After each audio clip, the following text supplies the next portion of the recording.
सचिन भाऊ, नंतर सारंगजी होते, तिकडचे ते स्थानिक काही रहिवासी होते. महत्वाची गोष्ट हीच आहे, पुण्यात 3 प्रकल्प साधारण त्या पट्ट्यात चालू आहेत. एक म्हणजे रिव्हरफ्रंट डेव्हलपमेंट, ज्याला मी रिव्हरफ्रंट डिस्ट्रक्शन बोलतो. जगात कुठचीही नदीवर काम करत असताना नदीचं रुंदीकरण केलं जातं आणि खोलीकरण केलं जातं.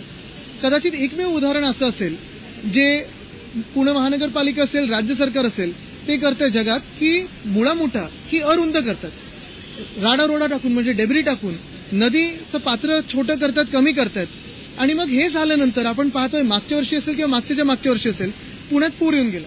तसंच या वर्षी पण येणार आहे. आता हे सगळं काम पूर्ण झाल्यानंतर प्रत्येक वर्षी पूर येईल.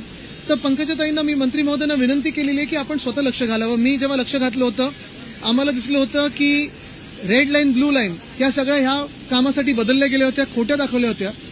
जे काही एन्व्हायरमेंट क्लिअरन्स 2018 मध्ये घेतलं होतं ते निकषच वेगळे होते आणि जे आता काम चालू आहे ते वेगळे. तर त्याला आपण स्वतः बैठक घ्यावी, याच्यावर सगळ्या खात्यांना बोलवून आणि रहिवाशांना बोलवून जे काय आहे ते खरी परिस्थिती जाणून घ्यावी.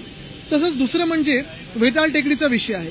वेताळ टेकडी ही पुण्यातली एक प्रसिद्ध टेकडी आहे. अनेक लोक तिथे सकाळी किंवा दुपारी वगैरे चालायला जातात. हिरवगार टेकडी आहे, तिथून बोगदा जातोय, फ्लायओव्हर जाणार आहे, मेट्रो जाणार आहे आणि एकंदर जिथे गरज नाहीये तिथे हे सगळ्या गोष्टी होत आहेत. आपल्याला आठवत असेल, एखाद वर्षापूर्वी सगळ्या पुणेकरांनी येऊन ह्युमन चेन फॉर्म केली होती आणि सगळ्यांनी सांगितलं होतं जर हे काम पुढे गेलं तर आम्ही कोणालाही मतदान करणार नाही, आम्ही बहिष्कार टाकू. झालं, निवडणुका होऊन गेल्या तेव्हा भाजप बोलली होती की आम्ही करणार नाही. पण आता निवडणुका झाल्यानंतर पुन्हा एकदा त्या प्रकल्पाला जोर लावत आहे. त्याचे कन्सल्टंट कोण आहेत, कुठच्या पक्षाचे आहेत, हे सगळं जर आपण जाणून घेणं गरजेचं आहे. आणि परत एकदा या प्रकारची आणि या प्रकल्पाची खरोखर पुण्याला गरज आहे का, हा एक प्रश्न आहे. आणि तिसरं म्हणजे नवीन महाबळेश्वर, हे काही जे फुगवला जातोय ते नवीन महाबळेश्वर कशासाठी, कोणासाठी, कोणी जागा घेऊन ठेवली आहे, कोणाच्या जागा हडपल्या जाणार त्याच्यात, ह्याचा अभ्यास करूनच हा प्रकल्प पुढे न्यावा.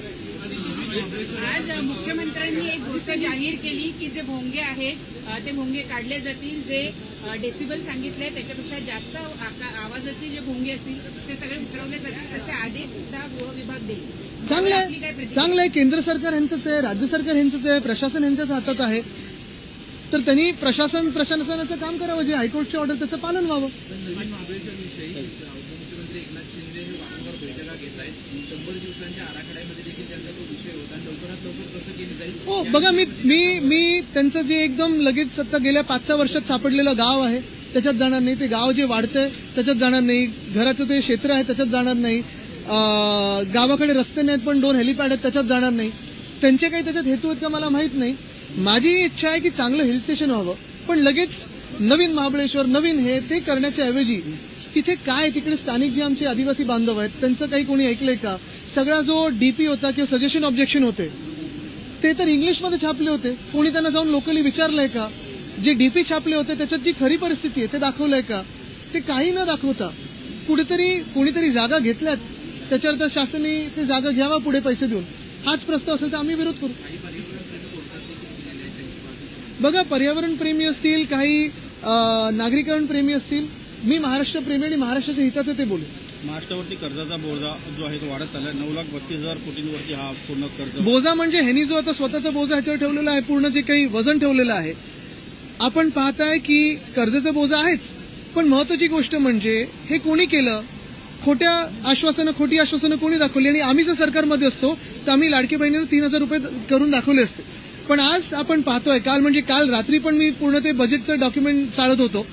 खरोखर त्याच्यात एक सुद्धा गोष्ट काही त्याच्यावर बोलण्यासारखी नाहीये. 8 स्मारकं की 9 स्मारकं सांगतायत, पण ज्या स्मारकाचं, शिवस्मारकाचं जलपूजन केलेलं प्रधानमंत्री महोदयांनी, त्याच्यावर एक चकार शब्द नाही ह्या पुस्तकीत.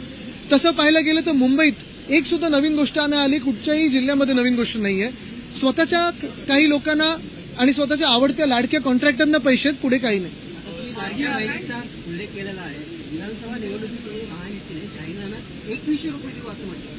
तर हाच प्रश्न आम्ही अजित पवारांना विचारला.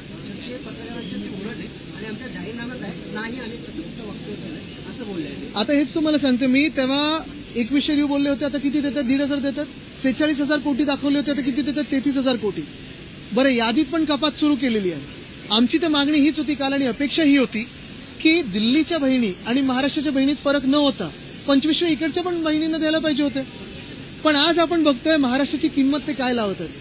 महाराष्ट्राला कुठच्या नजरेतून पाहतात? नुसतं लुटायचं, छळायचं आणि फसवायचं एवढंच भाजप आणि भाजपच्या मित्रपक्षांचं धोरण आहे.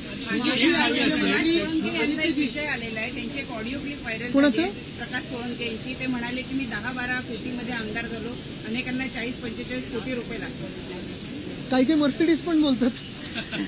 बघा, मी आता ही ऑडिओ क्लिप ऐकली नाहीये, पण काय की वातावरण एवढं गढूळ झालं महाराष्ट्रातल्या राजकारणाचं. आणि काल पण मी कुठेतरी एकदा बोलताना हेच बोललो की आम्ही सगळे आमदार म्हणून निवडणूक प्रक्रिया निवडणूक आयोगाकडून खर्च होतो, आपण सगळे आपल्या चॅनल्समधून देखील फिरत असता, सगळी प्रक्रिया पूर्ण झाल्यानंतर ज्याच्यावर चर्चा चालली आहे हाऊसमध्ये, आमचा प्रयत्न हाच असतो की एक सकारात्मक चर्चा व्हावी. हे विधिमंडळ आहे, कायदेमंडळ आहे, ते कायद्यांवर चर्चा व्हावी.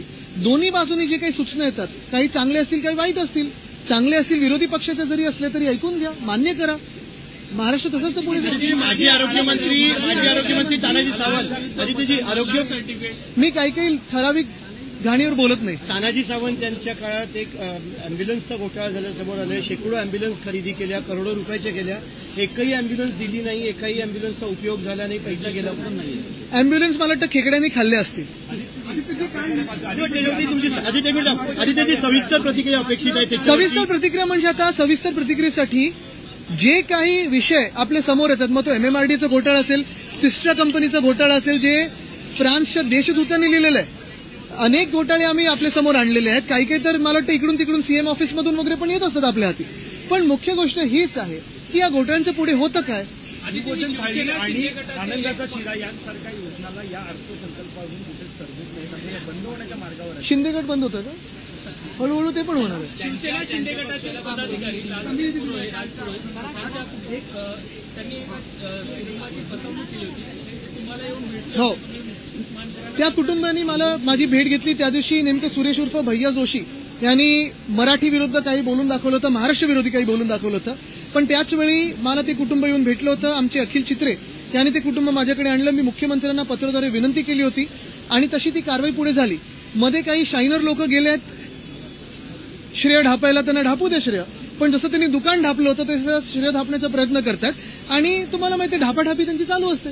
पण ढापी आणि थापा मारणं हे शिंदे गटाची खासियत आहे. तसं न करता कुठेही आम्ही श्रेयवादात पडणार नाही, कुठेही एक तीळ मात्र श्रेय घेणार नाही. कारण मला ह्या घाणेरड्या गोष्टीचं श्रेय घ्यायचं नाहीये. जरी ते काम झालं असेल, मी त्या कुटुंबाला शुभेच्छा देतो.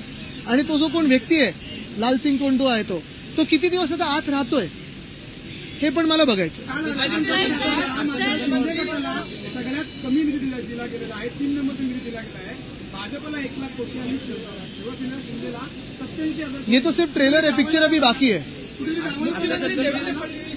सभागृह में जो कार्रवाई करेंगे, स्पेसिफिक सवाल देने वाले खिलाड़ी मस्जिद पे लगाए जा रहे लाउडस्पीकर को लेकर.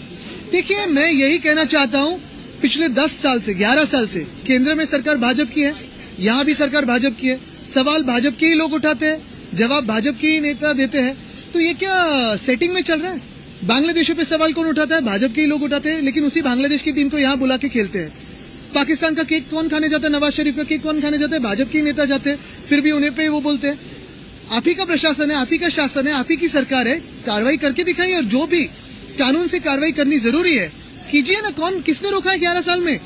लेकिन आपको सिर्फ दंगे निर्माण करने. मेरे तो यही कहना है कि अभी तक अगर आपने कार्रवाई न की हो और आप ही के अगर कार्यकर्ता बोल रहे हो कि आपने किया नहीं है, तो ये किसी और का नहीं, भाजपा के नेताओं का फेलियर है.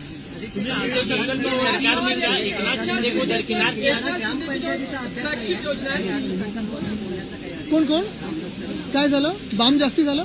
ग्रामपंचायतीचा अभ्यास नाही आहे तिथल्या अर्थसंकल्पात, त्यांना अर्थसंकल्प कोणी अभ्यास नाही केला? मंत्र्यांचं ते बोलतात, कोणाचं ते गृहराज्यमंत्री वगैरे ज्यांना उत्तर नाही देतात. बघा, काय कधी कधी बाम जास्ती झाल्यानंतर अशी उत्तर येतात त्यांच्याकडून, आम्ही त्यांना उत्तर देत नाही. काय त्यांचा सगळ्याचा वयाचा सन्मान असतो आणि जे बाम त्यांना जो कुछ योजनाएं क्षेत्र योजना हो या फिर योजना हो, ये सब योजनाओं को पैसे नहीं दिए गए, ऐसा आरोप लगा. अभी सिर्फ उनकी एक ही योजना चल रही है, सूरत भाग के जाओ योजना चल रही है, शायद वापस भागना पड़ेगा उनको. धन्यवाद.